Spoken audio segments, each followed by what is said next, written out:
आपके साथ मैं हूं अभिलाषा पाठक। देश में बड़ी आतंकी साजिश का भंडाफोड़ हो गया है और दिल्ली पुलिस की स्पेशल सेल ने अभियान चलाकर अलग अलग राज्यों में 6 आतंकियों को गिरफ्तार किया है। गिरफ्तार 6 आतंकियों में से 4 को 14 दिन की पुलिस रिमांड पर भेज दिया गया है। इस वक्त की बड़ी खबर आपको बता दें, आतंकियों का त्योहारों के मौके पर कई शहरों को दहलाने का प्लान था, हमला करने का प्लान था। गिरफ्तार 2 आतंकियों ने पाकिस्तान में ट्रेनिंग ली। सबसे बड़ी बात कि इनमें से 2 आतंकियों ने पाकिस्तान में ट्रेनिंग ली दहशत फैलाने के लिए। रायबरेली, प्रयागराज और लखनऊ से 3 आतंकी, दिल्ली से 1 और महाराष्ट्र से भी 1 आतंकी पकड़ा गया है। 4 को रिमांड पर भेज दिया गया है 14 दिनों के और 2 की पेशी आज होनी है। इस वक्त की बड़ी खबर आपको बता दें, 6 आतंकियों को धर दबोचा गया है। अलग अलग राज्यों में स्पेशल ऑपरेशन चलाकर दिल्ली पुलिस की स्पेशल सेल ने सभी राज्यों के साथ कोऑर्डिनेशन में ऑपरेशन चलाया, जिसके बाद 6 आतंकियों को गिरफ्तार किया गया है।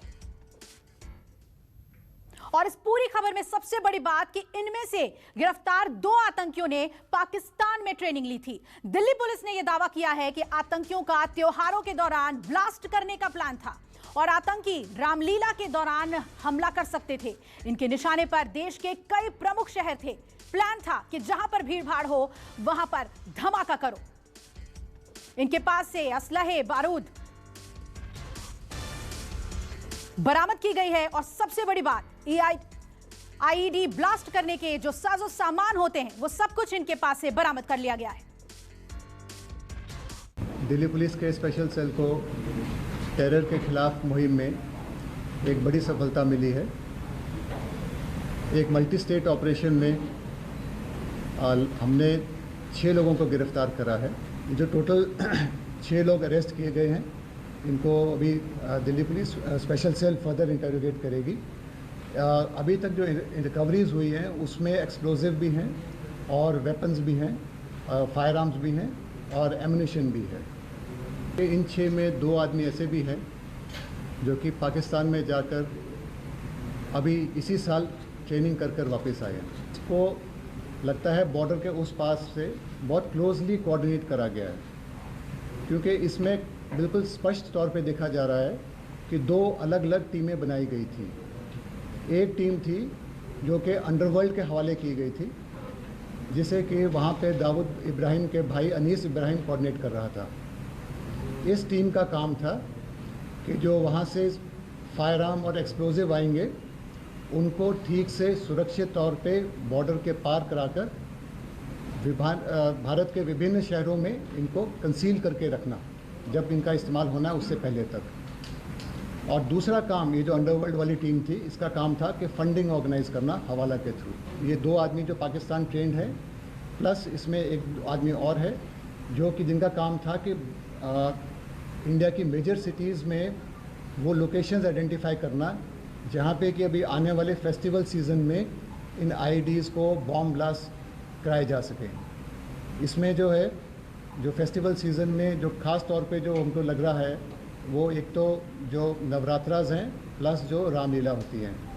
अभी इसमें फर्दर इंटरोगेशन हो रही है इस मामले में। तो सुना आपने कि इसमें पूरी तरीके से पाकिस्तान ने जो प्रायोजित किया है टेरर को, वो किस तरीके से हुआ है, क्योंकि इसमें अंडरवर्ल्ड का रोल सामने आ रहा है। अनीस इब्राहिम, जहां दाऊद इब्राहिम के भाई की बात सामने आ रही है कि आतंकियों का हैंडलर वो था। दिल्ली पुलिस की स्पेशल सेल ने कई राज्यों में अभियान चलाया और 6 आतंकियों को धर दबोचा। गिरफ्तार 6 आतंकियों में 4 को 14 दिन की पुलिस रिमांड पर भेज दिया गया है और आतंकियों को त्योहारों के मौके पर कई शहरों में बताया जा रहा है कि इनका प्लान था कि हमला करेंगे और दहशत फैलाएंगे। गिरफ्तार 2 आतंकियों ने पाकिस्तान में ट्रेनिंग ली थी और आईएसआई ने इन्हें ट्रेनिंग दी और 2 टीम बनाई। जैसा कि दिल्ली पुलिस ने दावा किया कि एक अंडरवर्ल्ड डॉन दाऊद के भाई अनीस के गाइडेंस में टीम कार्य कर रही थी, यानी कि फंडिंग का काम उन्हें दिया गया था और इस टीम के पास आतंकियों को सपोर्ट देने की जिम्मेदारी थी।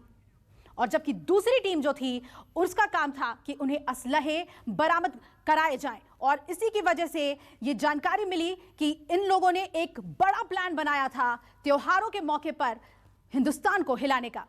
अब आइए जानते हैं कि जो 6 लोग पकड़े गए हैं वो कौन है।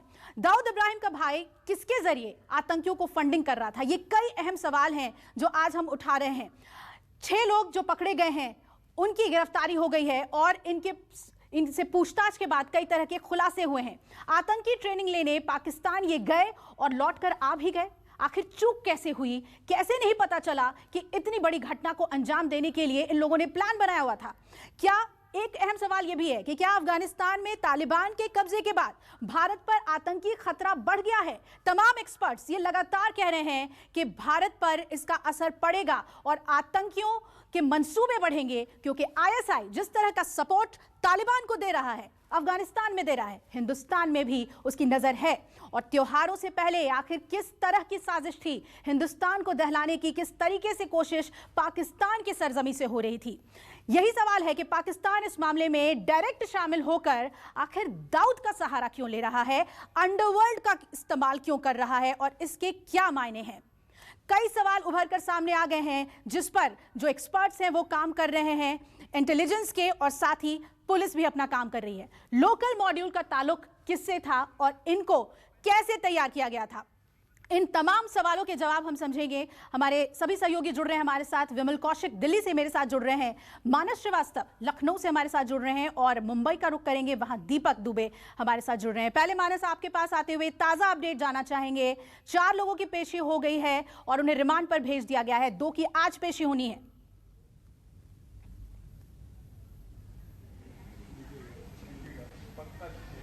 जी, निश्चित तौर पर उत्तर प्रदेश में देखिए लगातार जिस बात की चर्चा होती रही हमेशा की, स्लीपिंग मॉड्यूल्स हमेशा से रहते हैं उत्तर प्रदेश के अलग अलग हिस्सों में, और जब भी जरूरत होती है तो जो आतंकवादी संगठन है उनको एक्टिव कर देते हैं। आपको याद होगा कि इससे पहले भी, अभी कुछ ही महीने पहले उत्तर प्रदेश में जब बकरीद का त्यौहार था, उससे पहले यानी जब 15 अगस्त का जो त्यौहार आ रहा था वो भी, और साथ में बकरीद थी, उससे पहले भी लखनऊ में एक आतंकी पकड़ा गया था जिसके घर से काफी विस्फोटक बरामद हुआ था। एटीएस ने बड़ी कार्रवाई की थी। ये दूसरा ऐसी घटना है जो सामने आई है जहां पर 4 लोग पकड़े गए हैं। और आपको बता दें कि जो प्रयागराज से जो आतंकी पकड़ा गया है उसके घर से आरडीएक्स बेस्ड आईईडी बरामद हुआ है, जो एक बड़ा विस्फोटक होता है, बहुत उसकी मारक क्षमता बहुत ज्यादा होती है।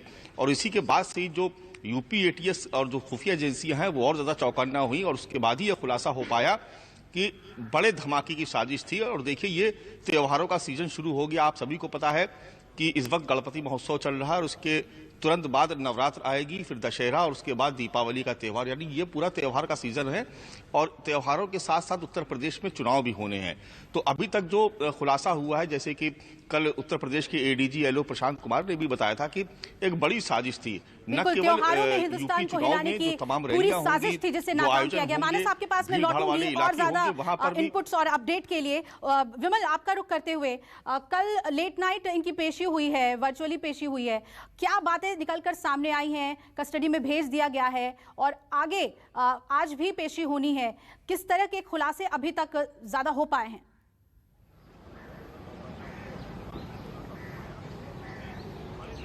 जी बिल्कुल, देखिए आज जिन 2 की पेशी होनी है उसमें जीशान और आमिर जावेद है, इनकी पेशी आज होनी है, क्योंकि दरअसल ये दोनों ही यूपी एटीएस के पास थे। इसके चलते आज कल इनकी पेशी नहीं हो पाई। जो बाकी 4 आतंकी हैं उनको पेश कर दिया गया, उनको 14 दिन की रिमांड ली। लेकिन मेन जो चीज़ है वो यही है, क्योंकि एक बड़ा स्लीपर सेल के बारे में पुलिस को जानकारी मिली है, क्योंकि पूरे अगर घटनाक्रम को देखें किस तरीके से ये जो 2 आतंकी जो है, जिसमें जीशान और जो दूसरा शख्स था, वो दोनों के दोनों मस्कट गए। मस्कट के जरिए फिर समुद्र के रास्ते लगातार बोट्स को बदलते हुए पाकिस्तान के ग्वादर जो पोर्ट है उसके नज़दीक पहुंचे, ज्ञानी विलेज में, और वहां से उन्हें जो 3 लोगों ने रिसीव किया, उनमें से 2 आर्मी पर्सनल की वर्दी में थे। तो ये कई महत्वपूर्ण चीज़ें हैं। और इसमें एक और सबसे इम्पोर्टेंट बात ये है कि जो अंडरवर्ल्ड का सपोर्ट लिया गया, क्योंकि अंडरवर्ल्ड का अपने स्मगलिंग रैकेट में एक बड़ा नेटवर्क होता है, उसको उसी का फायदा आईएसआई ने उठाया और उसी के जरिए उनको लॉजिस्टिक सपोर्ट देने के लिए कहा, जिसके चलते अंडरवर्ल्ड का जो शख्स है जान मोहम्मद और समीर जो महाराष्ट्र में बैठकर अंडरवर्ल्ड के लिए काम कर रहा था, उसी के जरिए ये पूरी की पूरी लॉजिस्टिक सपोर्ट या फिर जो हथियारों को यहाँ तक लाया गया और उनको यहाँ पर छुपाया गया, वो तमाम चीज़ें जान मोहम्मद के जरिए हुई। तो जान मोहम्मद के भी और स्लीपर सेल जो पूरे यूपी, महाराष्ट्र और अन्य देश के अलग अलग हिस्सों में जो एक्टिव हैं, उनके बारे में पुलिस अब जानकारी निकालेगी। इसीलिए पुलिस ने इनका 14 दिन का रिमांड लिया और अन्य जो 2 फर्दर इन्वेस्टिगेशन इन सभी का, इन 6 आरोपी का बहुत ही जरूरी है। आप बता रहे हैं विमल कि किस तरीके से मस्कट, वाया मस्कट ये पाकिस्तान पहुंचे और वहां पर इनकी ट्रेनिंग हुई। उसामा और जिशान, ये 2 लोग, इनका बताया जा रहा है कि इन्होंने प्रॉपर वहां पर ट्रेनिंग ली है, आईएसआई के लोगों ने इनको ट्रेनिंग दी है। क्या खुलासे इन्होंने किए, क्या इन्होंने अपना जुर्म जो है वो कबूल किया है, साफ तौर पे बताया है कि हाँ किस तरीके से इन लोगों ने ट्रेनिंग ली है पाकिस्तान में?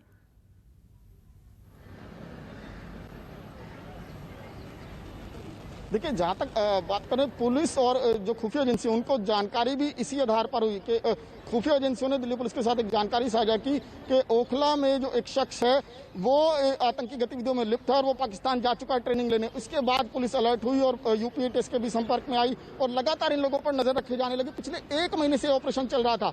जो जानकारी जिशान और उसामा ने दी, उन्होंने कहा कि वो अप्रैल 2021 में वो मस्कट गए यहाँ से और मस्कट के जरिए फिर उन्हें बोट के जरिए लगातार बोट चेंज कर करके उन्हें पाकिस्तान के ग्वादर पोर्ट के नजदीक ले जाया गया और वहां से वो ज्ञानी विलेज पहुंचे। वहां से उन्हें फिर 3 शख्स मिले, वो 3 लोग उन्हें फिर लेकर गए थत्ता करके पाकिस्तान में जगह थत्ता, उसके फार्म हाउस पर ले गए और वहां उन्हें जो 3 लोग मिले उनमें से 2 पाकिस्तानी आर्मी की वर्दी में थे।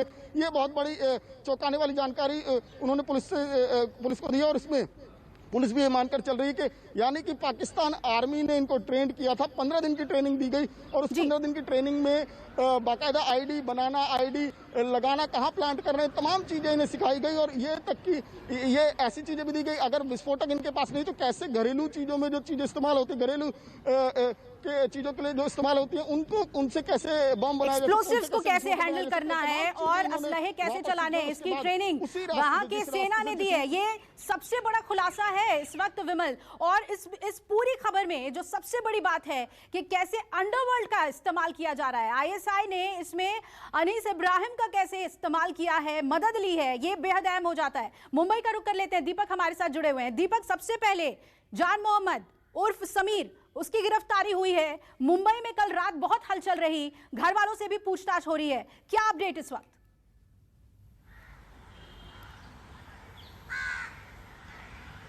जी, आपको बता दें कि जब महाराष्ट्र एटीएस और मुंबई क्राइम ब्रांच को इस बारे में पता चला कि जान मोहम्मद की गिरफ्तारी दिल्ली स्पेशल सेल के द्वारा हुई है, तो मुंबई के धारावी इलाके में जहां पर जान मोहम्मद काफ़ी सालों से रहता था, वहां पर क्राइम ब्रांच और एटीएस की टीम पहुंचती है और जान मोहम्मद की पत्नी और 2 बच्चों को लेकर जो एटीएस की टीम है और उनके घर के आसपास के कुछ लोगों को लेकर पहुंचती है धारावी पुलिस स्टेशन। इनसे लंबी पूछताछ की गई है और यह जानने की कोशिश की गई है कि जान मोहम्मद किस लोगों के संपर्क में था और क्या ये काफी सालों से अंडरवर्ल्ड या उनसे जुड़े हुए लोगों के संपर्क में था। हालांकि इसके बारे में जो अब तक एटीएस के द्वारा और जो वहां के पड़ोसी है उनके द्वारा जो पता चला है कि जान मोहम्मद एक ड्राइवर है और ड्राइवर के रूप में काफी सालों से धारावी इलाके में रहते हुए काम कर रहा था। अब ऐसे में सवाल उठता है कि लो प्रोफाइल होकर किस तरह से इसने एक बड़ी आतंकी साजिश रची और उसमें अनीस इब्राहिम जो के साथ कोऑर्डिनेट करना, इस मामले में किस तरह से उसकी और बड़ी भूमिका हो सकती है। क्या मुंबई और महाराष्ट्र से कुछ और आतंकी ऐसे हैं जो जान मोहम्मद के संपर्क में थे? क्योंकि अगर आप जिस तरह से गिरफ्तारियों को देखें तो फैजाबाद से गिरफ्तारी हुई है, रायबरेली से गिरफ्तारी है, उसके साथ दिल्ली और मुंबई के शख्स की गिरफ्तारी हुई है। तो ऐसे में क्या महाराष्ट्र के अन्य कोनों से, क्योंकि पहले जो मॉड्यूल कई सारे बस्ट हुए हैं उसमें महाराष्ट्र के कई सारे लिंक आतंकियों से जुड़े हुए पहले भी मिल चुके हैं, तो ऐसे में जान मोहम्मद क्या कुछ और लोगों के संपर्क में था? महाराष्ट्र एटीएस यह जानना चाहती है। यही वजह है उनके परिवार को भी इस वक्त हिरासत में लेकर पूछताछ की जा रही है, जिससे कि और भी ज्यादा जानकारी मिल सके और स्पेशल सेल जो दिल्ली पुलिस के है उसे ये साझा किया जा सके। वहीं सवाल यह है कि जब बोट में मस्कट के जरिए वो जा रहे थे और उसके बाद समुद्र के रास्ते पाकिस्तान में एंट्री हुई है 2 आतंकियों की, जिशान और ओसामा की, तो जो 15 ऐसे बांग्लादेशी जो शब्दों का इस्तेमाल कर रहे थे, बांग्लादेशी शब्द बोल रहे थे, तो क्या ये 15 लोग भी भारत में दाखिल हुए हैं? ये भी सुरक्षा एजेंसियों के लिए सबसे बड़ी चुनौती है कि उन 15 लोगों को टैकल डाउन करना कि क्या वो अगर दाखिल हुए थे, क्योंकि 6 की गिरफ्तारी हो चुकी है, बड़ी साजिश को अंजाम दिया जाना था और धमाका जो है अलग अलग मल्टीपल सिटीज में किया जाना था। तो उन 15 लोगों के बारे में जानना भी एजेंसीज के लिए बहुत जरूरी है और यही वजह है कि महाराष्ट्र एटीएस जो है जिशान जो उर्फ सलीम कालिया के परिवार से लगातार पूछताछ करिए, पड़ोसियों से पूछताछ करिए, उसके बैकग्राउंड को लगातार खंगालने की कोशिश कल से इन सभी के बैकग्राउंड को समझना बहुत जरूरी है। और आइए मानस का रुख कर ले। मानस, बैकग्राउंड की बात दीपक बता रहे हैं कि अब ये कोशिश की जा रही है कि ये लोग किन लोगों से जुड़े हुए थे, इनके तार किन से जुड़े हुए थे, ये समझने की कोशिश। उत्तर प्रदेश में जो गिरफ्तारियां हुई हैं, क्योंकि सीधे तौर पर प्रयागराज से आईडी का सामान बरामद हुआ है, इसे डिफ्यूज किया गया है, ऐसे में बहुत जरूरी है कि अब यूपी एटीएस इस मामले को कैसे लेती है और आगे फर्दर इन्वेस्टिगेशंस कैसे करती है।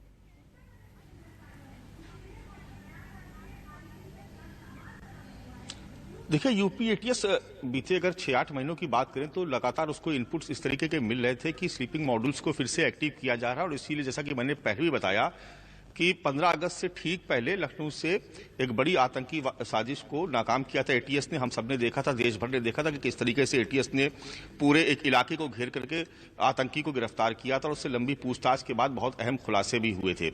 हो सकता है ये भी उसकी कड़ी, क्योंकि कल का जो ऑपरेशन था वो बहुत साइलेंट ऑपरेशन था, किसी को कानो कान भनक नहीं पड़ने पाई। एक साथ उत्तर प्रदेश के 4 शहर, जिसमें लखनऊ भी शामिल था, रायबरेली, प्रतापगढ़ और प्रयागराज, 4 कुल आतंकी गिरफ्तार हुए। और प्रतापगढ़ से कोई सफलता नहीं मिली, वहां पर नहीं कोई जानकारी वहां से मिल पाई। लेकिन जो 4 आतंकी गिरफ्तार हुए उसमें सबसे ज्यादा जो हैरत अंगेज बात थी वो थी कि प्रयागराज से आईडी का बरामद होना। देखिए, उत्तर प्रदेश की अगर हम बात करें तो इससे पहले का अगर हम देखते हैं तो तमाम आतंकी वारदातें हुई या जिस तरह से लोग पकड़े गए, आतंकी पकड़े गए, तो जो केंद्र था वो होता था आजमगढ़, मऊ और पूर्वांचल के कुछ इलाके। इसके अलावा जो दूसरे जो स्लीपिंग मॉड्यूल्स के जो बहुत जहां पर एक्टिव केसेस जहां पर मिलते रहे पहले भी, जहां पर लगातार छापेमारी होती रही, जहां पर कुछ ना कुछ बरामद होता रहा, आतंकियों के इनपुट्स मिलते रहे, वो था पश्चिमी उत्तर प्रदेश का इलाका, जो मुरादाबाद उसके आसपास का इलाका है। प्रयागराज में एक आतंकी इतने लंबे समय से रह रहा था और उसके पास आरडीएक्स बेस्ड आईडी थी और यूपी पुलिस को और एटीएस को जानकारी नहीं मिल पाई उस वक्त जब कल ये छापेमारी, जब इनपुट मिला है स्पेशल सेल दिल्ली से, उसके बाद ये पूरी छापेमारी की कार्रवाई की गई। तो देखिए, अब उत्तर प्रदेश पुलिस के सामने जो पहली चुनौती है वो ये है कि वो इनके संपर्क में आए दूसरे लोगों को भी पकड़ सके, उनको गिरफ्तार कर सके या उन तक पहुंच सके। क्योंकि देखिए, इसका जो तरीका होता है, जो कि उत्तर प्रदेश ने कई सारी आतंकी वारदातें झेली और एक समय में कहा जाता था कि उत्तर प्रदेश में आतंक की नर्सरी तैयार हो रही है, खासतौर से आजमगढ़ और मऊ के इलाके को लेकर के बहुत बदनामी हुआ करती थी। तो अब जो कोशिश है एटीएस की वो इस बात को लेकर के है कि आखिर ये किन लोगों के संपर्क में, क्योंकि इनके जो काम करने का तरीका होता है वो ऐसा होता है कि एक बार जिस फोन से लोग बात करते हैं उस सिम को पूरी तरीके से नष्ट कर देते हैं और आमतौर पर मोबाइल का इस्तेमाल नहीं करते हैं। अलग अलग लोकेशन से, अलग अलग नामों से, अलग अलग सिम से ये लोग आपस में एक दूसरे के संपर्क में रहते हैं और इंटरनेट कॉलिंग के जरिए संपर्क करते हैं। तो इसलिए लोकेशन को ट्रेस कर पाना कि कौन कौन लोग संपर्क में आए थे, ये सब बड़ी चुनौतियां हैं जिसको लेकर के यूपी पुलिस दावा कर रही है। वो कह रही है कि वो आगे भी अपनी पूछताछ जारी रखेगी, क्योंकि बड़ा ही संवेदनशील मसला है। और उत्तर प्रदेश जब चुनाव की तैयारियां कर रहा है, जब आप देख रही कि उत्तर प्रदेश में तमाम सभाएं होना शुरू हो गई हैं, ऐसे में यह आतंकी किसी बड़ी वारदात को अंजाम ना दे, यह सुनिश्चित करना बहुत जरूरी है। क्योंकि सिर्फ त्योहार ही नहीं, बड़े नेताओं की रैलियां भी इनके टारगेट में है। इस बात का भी खुलासा जितनी भी पूछताछ कल 4-5 घंटे चली प्रयागराज में और रायबरेली में या लखनऊ में, तो ये इनपुट्स भी मिले थे कि रैलियों में भी धमाके की साजिश थी। ऐसी जगहों को चिन्हित किया जाना था जहां पर बड़ी भीड़ होने वाली थी। तो कई तरीके की चुनौतियां यूपी एटीएस और यूपी पुलिस के सामने है इस वक्त, और इसी को ही सुलझाने की, इस गुत्थी को सुलझाने की कहां से साजिश रची गई, कौन कौन लोग इन्वॉल्व थे, इन सबका पता लगाने के लिए लगातार यूपी एटीएस प्रयास कर रही है। नमस्कार, मैं हूं मानक गुप्ता। अगर आपको हमारा ये वीडियो पसंद आया हो तो इसे लाइक और शेयर जरूर करें, और हां, हमें सब्सक्राइब और फॉलो करना ना भूलें ताकि आप देश और दुनिया की कोई खबर मिस ना करें। तो जुड़े रहिए हमारे साथ और देखते रहिए News 24।